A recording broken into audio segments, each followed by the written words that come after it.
Bonjour à tous. Aujourd'hui, petit tuto pour vous apprendre à bien vous placer dans Uttanasana, la posture de la pince, debout, et dans Ardha Uttanasana, la demi-pince. Donc ces postures ont comme objectif commun d'avoir un fort étirement au niveau de la chaîne postérieure, donc un assouplissement de l'arrière du corps. Donc les mollets, les ischio-jambiers, l'arrière des cuisses, les fessiers, le dos et bien sûr la nuque. Toute la colonne doit être décompressée. J'ai remarqué dans les cours que de nombreux pratiquants veulent à tout prix faire cette posture jambes tendues au détriment un petit peu du bas du dos. Donc ils gardent les jambes tendues, mais le haut du dos est courbé et le bas du dos est fortement en charge. Donc si jamais vous faites partie de ces personnes, essayez d'abord jambes fléchies. Parce que le fait de le faire jambes tendues, en fait vous allez mettre énormément de charge au niveau des lombaires, notamment sur les disques intervertébraux, et vous risquez de vous faire mal au dos, voire ça peut aboutir à des hernies discales. Donc on va commencer debout, dans la posture de la montagne, Tadasana. Vous aurez besoin de votre tapis pour avoir un bon ancrage, un bon appui, et éventuellement d'une brique. J'en ai pris qu'une seule, on peut aussi le faire avec 2 briques. Donc on va démarrer, les pieds joints, les talons légèrement espacés si vous le voulez.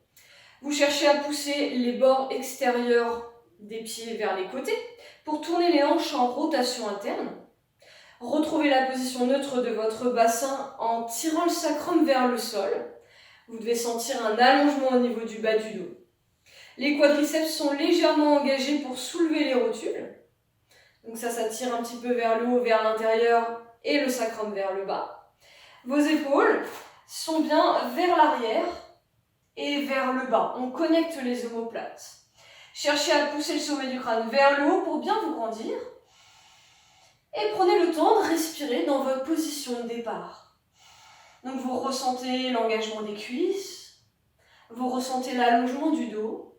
Cherchez maintenant à engager votre centre, vos bandhas, Mula Bandha et Uddiyana Bandha, et adoptez la respiration Ujjayi, comme vous le feriez lors des salutations au soleil ou lors du cours de Vinyasa.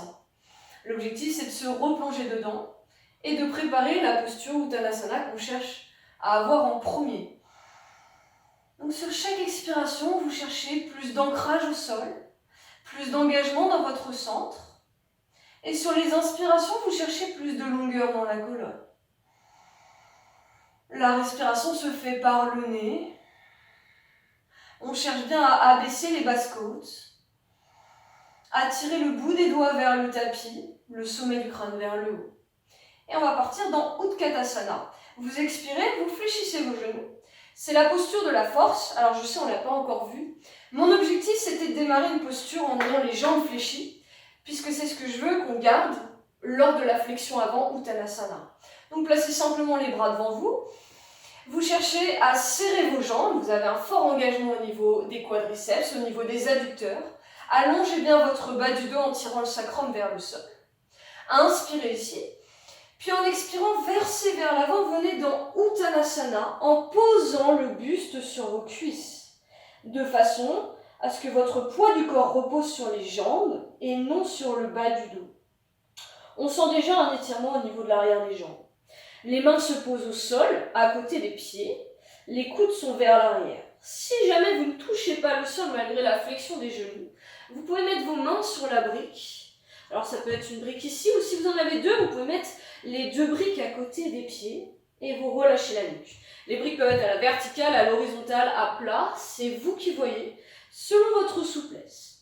Si vous avez, de toute façon, vous avez les mains posées, vous repoussez le sol avec vos mains en mettant le poids du corps plutôt sur les orteils. Les épaules s'éloignent des oreilles et on ressent un allongement dans la nuque. Les cervicales se décompressent.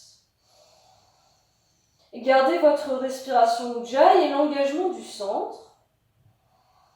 Le regard est à peu près sur vos tibias, la nuque s'allonge, les coudes sont dans l'axe. Puis sur une expiration, en gardant le ventre un peu posé sur les cuisses, vous cherchez à tendre davantage vos jambes, toujours en cherchant la rotation interne des cuisses. Le poids du corps est bien sûr sur les orteils. Cherchez l'opposition entre les ischions qui vont vers le haut. Et le sommet du crâne qui laisse relâcher vers le sol. Videz l'air du bas-ventre pour engager votre centre et ressentez l'étirement intense de l'arrière du corps. Toujours votre respiration Ujjayi, le poids du corps sur l'avant des pieds, les mains qui repoussent le tapis. Relâchez les muscles du visage. Inspirez, cherchez à tendre le dos, cherchez une extension. Vous pouvez avoir les mains sur votre brique ici, soit jambes tendues, soit jambes fléchies, ou le bout des doigts simplement au sol. Le dos s'allonge, on est dans Ardha Uttanasana, la demi-pince. Le sommet du crâne tire vers l'avant, le coccyx vers l'arrière, le bout des doigts repousse le tapis, les épaules s'éloignent des oreilles, la nuque s'allonge. On fait vraiment cette opposition, un sommet du crâne coccyx. Les jambes peuvent éventuellement se tendre, mais on est toujours en rotation interne au niveau des jambes. Toujours notre respiration Ujjayi. On ressent bien sûr cet étirement intense au niveau de l'arrière des jambes, cet allongement au niveau de la colonne. La respiration Ujjayi et l'engagement des bandhas vous permet de maintenir cette position et d'aller chercher un petit peu plus loin dans la longueur de la chaîne postérieure. Inspirez ici. Expirez, revenez dans Uttanasana. Relâchez la nuque. Inspirez. Ardha Uttanasana. Cherchez de nouveau la longueur dans la colonne. Expirez, relâchez, versez vers l'avant. Les mains repoussent toujours le sol.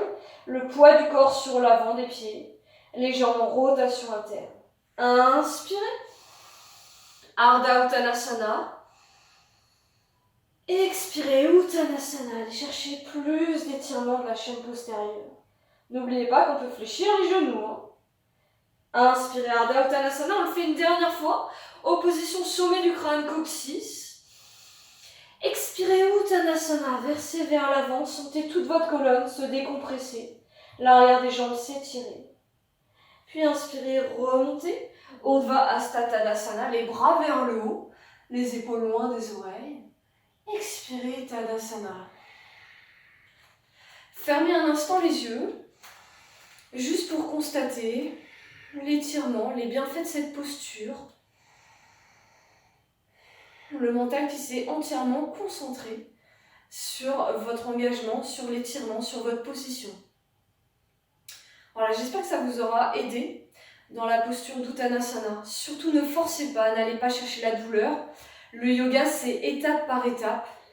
Et il vaut mieux des fois faire pas assez, du moins c'est ce qu'on pense, plutôt que trop et de se faire mal.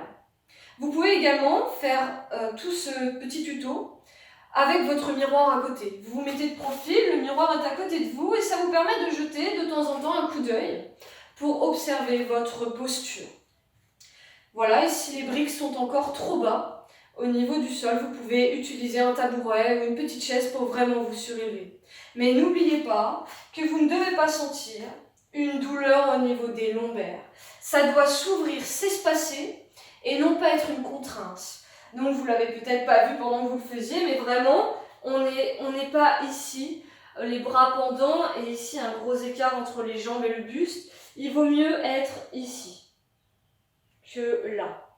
Voilà. Et puis au fur et à mesure que vous ferez vos salutations au soleil et vos cours de vinyasa, vous verrez que le corps s'assouplit et vous aurez de plus en plus de facilité à tendre les jambes. Attention cependant, si vous êtes hyperlaxe au niveau des genoux, des fois vous pouvez avoir des douleurs à l'arrière des genoux. Donc il ne faut pas bloquer les articulations, mais bien déverrouiller. Donc simplement soulever les rotules sans tendre complètement les jambes. Voilà, merci à vous. N'hésitez pas à liker, à partager la vidéo si ça vous a aidé dans votre pratique et à me dire s'il manque quelque chose ou si vous avez besoin d'autres conseils. Voilà, je suis là pour vous. À très vite dans un prochain tuto.